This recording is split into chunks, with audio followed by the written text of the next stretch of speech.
Hello guys, breaking news.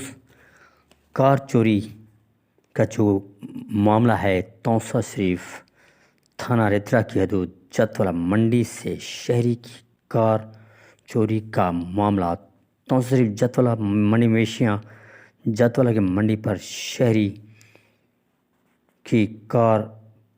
ने जब car खड़ी की तो तौसा शरीफ तारिक नाइम जब मंडी में काम से फारिग हुआ तो क्या देखता है उसकी कार गायब थी और उसकी कार को चोर मंडी से कार चोरी करने के बाद केपीके के रास्ते में ले गए।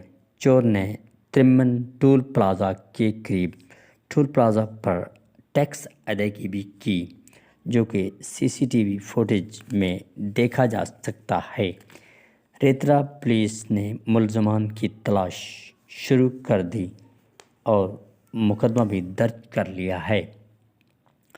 जतवाला मंडी मवेशियों पर शहरी काम के सिलसिले में मंडी पर आया और कार साइड पर खड़ी की और वो मंडी में मसरूफ़ हो गया। इसी तरह कार उसकी चोरी होगी और चोर केपीके के रास्ते में और टोल प्लाज़ा पर उसने कार वालों ने जो चोर थे टोल प्लाज़ा पर टैक्स भी अदा किया। दोस्तों, ये थी कार की चोरी की स्टोरी।